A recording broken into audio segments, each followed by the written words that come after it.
It's a Sunday afternoon and there is genuinely nothing wrong. The dishes are done. Nobody needs anything from you.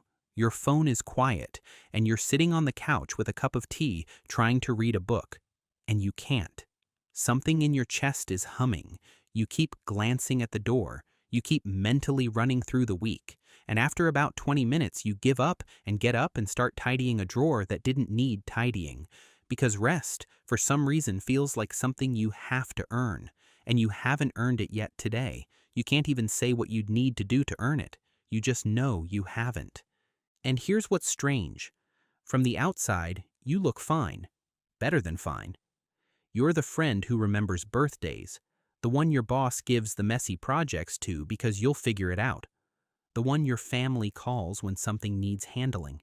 People describe you with words like solid and together and strong, and it's not a lie.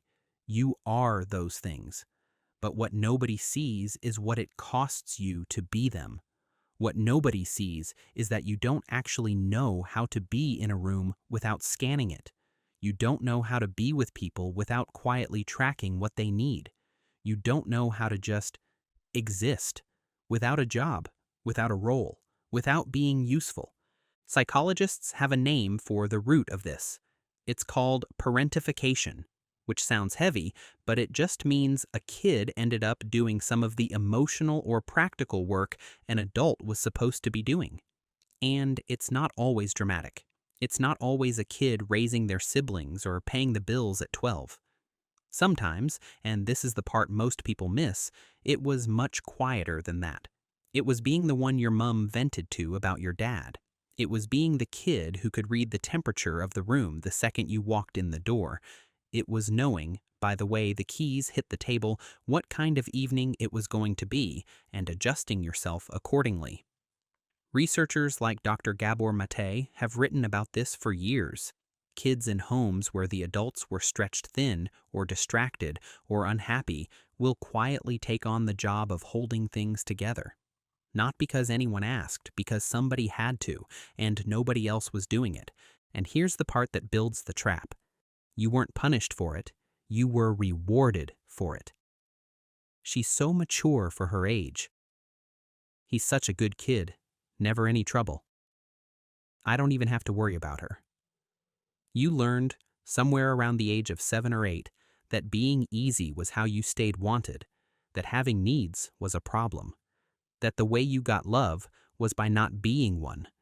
So you built yourself, very carefully, into someone who didn't need anything.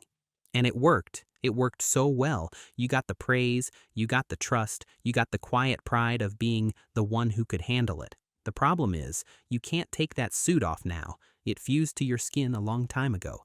So now you're 32 or 38 or 41, and you're sitting on a couch on a Sunday, and your nervous system genuinely does not know what to do with the absence of a problem.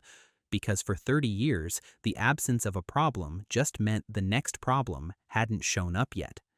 Rest wasn't rest. Rest was the gap before the next thing you had to handle. So your body learned to use that gap to scan, to check, to prepare, and it never learned how to stop. You tell yourself, I should be enjoying this, and you mean it, and you still can't. There's a metaphor that fits this almost too well. It's like a smoke alarm that got installed in a house that used to catch fire a lot. The fire stopped years ago. The alarm doesn't know that. It still goes off every time the toaster runs. And telling it, you're safe now, doesn't turn it off. It was built for the old house. There's a real cost to this, and it's worth being honest about.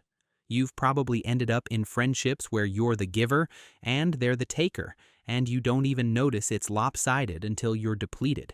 You've probably had partners lean on you in ways you quietly resent but can't talk about because asking for something back feels like breaking the deal. You've probably gotten sick, actually physically sick, at exactly the moment things finally calmed down because that's when your body finally felt safe enough to fall apart. And underneath all of it, there's a quiet loneliness that's hard to name. Because being the responsible one means, in some real way, that nobody is responsible for you. You've been the floor for so long that you forgot floors need something underneath them too. So here's the thing worth sitting with for a second. The version of you that learned to do all this, that little kid scanning the room, anticipating, smoothing things over, being easy, that kid wasn't a flaw. That kid was brilliant. That kid figured out how to get love in a room where love was complicated, and they did it with no help, and they kept everyone afloat. You don't have to be angry at them. You don't have to fix them. You just have to start noticing that you're not in that room anymore. The work isn't to stop being responsible. It's to slowly, gently let your nervous system learn that nothing bad happens when you put it down for an hour, that you are still wanted when you are not useful, that being a person is not the same as being a function. You don't have to figure that out today.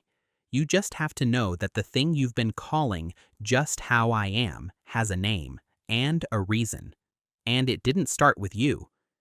If something here said the thing you've been carrying for a while, send it to someone who might need to hear it too. And if this is the kind of conversation you want more of, you know where to find me.